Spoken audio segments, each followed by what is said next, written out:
প্রতীকী মৃতদেহ নিয়ে এসআইআর এর প্রতিবাদ, কমিশনের বিরুদ্ধে প্রতিবাদ মিছিল, হাড়োয়া রাজারহাট রোড অবরোধ করে বিক্ষোভ। জীবিতদের মৃত দেখিয়ে হয়রানির অভিযোগ, এসআইআর এর নামে হয়রানির অভিযোগে সরব।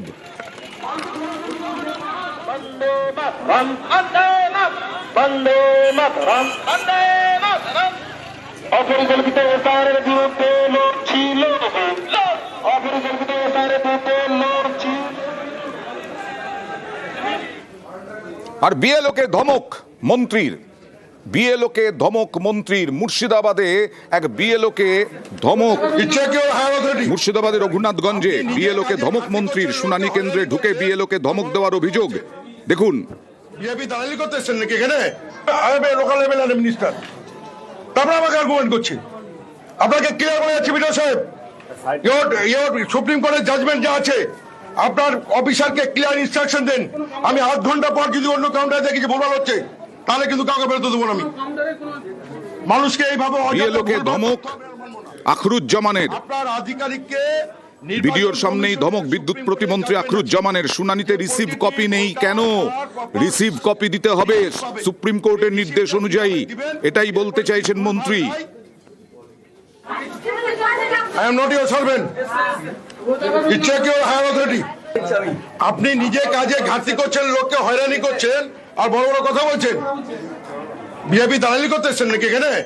আমি লোকাল লেভেল মিনিস্টার, তারপরে আমাকে আর্গুমেন্ট করছি। আপনাকে ক্লিয়ার করে যাচ্ছি বিডিও সাহেব, সুপ্রিম কোর্টের জাজমেন্ট যা আছে, আপনার অফিসারকে ক্লিয়ার ইনস্ট্রাকশন দেন। আমি আধ ঘন্টা পর যদি অন্য কাউন্টারে দেখি যে ভুলভাল হচ্ছে, তাহলে কিন্তু কাউকে বেরোতে দেবো না। আমি মানুষকে এইভাবে অযথা ভুলভাল তথ্য আমি আর মানবো না। আপনার আধিকারিককে নির্বাচন কমিশনের সুপ্রিম কোর্টের জাজমেন্ট আছে যে প্রতিটি ভোটার তার পারপাস রিসিভ পাবে। এখানে আধিকারিকেরা শুধু মালগুলো জমা নিচ্ছে, কি কি ডকুমেন্টস পেলো তার রিসিভ দিচ্ছে না, সেগুলো লিখছে না। আমরা এখানকার আধিকারিকের বললাম যে আমরা হিয়ারিংয়ে আসতে প্রস্তুত, কিন্তু আপনারা যেভাবে করছেন, নির্বাচন কমিশন বিজেপি দালালি করছে, আমাদের ভোটার লিস্ট থেকে নেমে নাম বাদ দেওয়া তার চক্রান্তে লিপ্ত আছে। কিন্তু নির্বাচন কমিশন তার দায়িত্ব মানুষকে হয়রানি ছাড়া কোনো কিছু করছে না। এর আগে দেখাচ্ছিলাম পক্ষাঘাত রোগী, প্যারালাইসিস, সেই নিয়ে যেতে হয়েছে।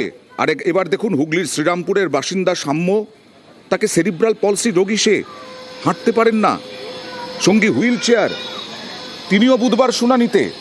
কথা বলবো প্রতিনিধি রানার সঙ্গে। রানা, এ তো নির্বাচন কমিশনের নিয়ম যে বিএলওদের নির্দেশ দেওয়া হয়েছে যে বিএলওরা বাড়ি বাড়ি গিয়ে এই ধরনের রোগীদের ক্ষেত্রে শুনানি করবেন। কোথায়? একদমই তাই। সেই নির্দেশ কিন্তু কার্যত অমান্য করছে।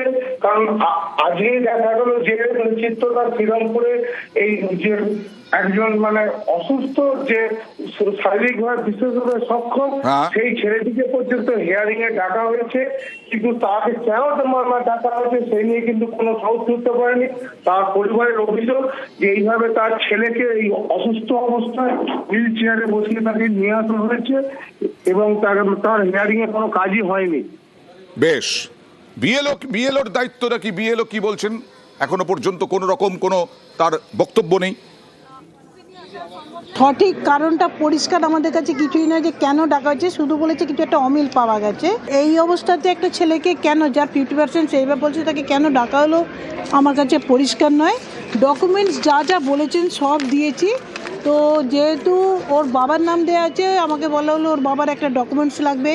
ওর বাবার আধার কার্ডের কপি এখন যখন জমা করলাম, এখন আবার বলা হচ্ছে যে না, ওর বাবার এডুকেশন কোয়ালিফিকেশনের একটা ডকুমেন্টস আবার বিএলও অফিসে জমা করতে হবে।